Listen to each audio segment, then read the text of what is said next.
We are less than 24 hours away from Game 3 of Round 1 of the Kelly Cup playoffs. The Walleye with a 2-game-to-none lead as the series shifts to Fort Wayne. Matt Melzak, the voice of hockey in Toledo, joined us in studio yesterday as we look ahead to tomorrow night. I like the meshing of we talked about who's going to play.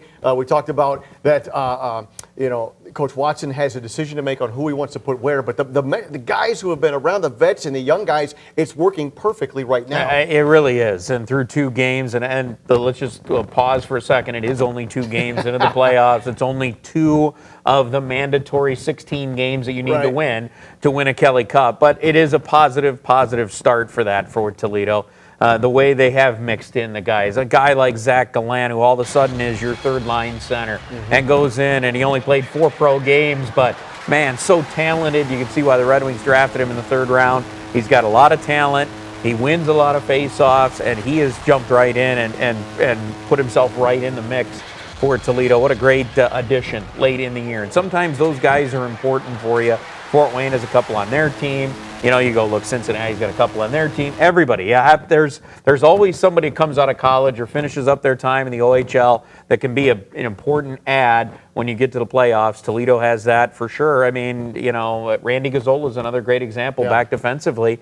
A guy who wins the University Cup with University of New Brunswick, and boom, all of a sudden he's playing pro hockey, and he's playing on a power play, and terrific defenseman. Again, another great example. We mentioned a million times of the coaching staff just being able to find guys when they need them. So we go to the Fort now, Matt. What will Fort Wayne do differently from Game 2 to Game 3 and 4? Well, I don't know if there's a ton they can do differently as far as schematics and things of that. They are who they are, just like Toledo is who they are. So, one, they got to find a way to get the lead. If they're going to come back in the series, they can't continue to be trailing Toledo because it just plays right into what Toledo wants to do. They're going to force you to turn the puck over.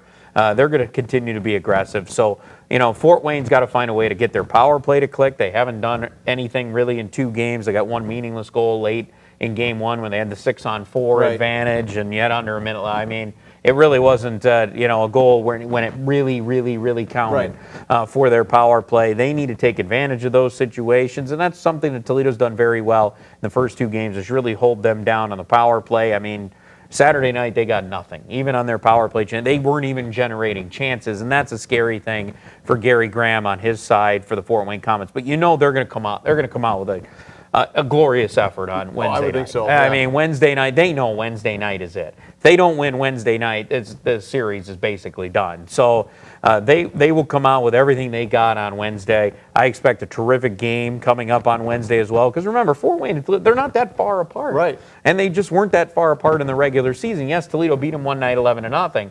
But Fort Wayne also won games 4-1. They also won 5-2 in their building. They crushed Toledo back before Christmas. I mean, there are, signs either way that the 2 teams are that close because you've had a couple of blowouts each side, and then you've had a lot of 1-goal games. Expect it to return to that norm coming up on Wednesday. And then, of course, whatever happens out of that game leads us into the weekend where either Toledo could win it or we're going long into the series.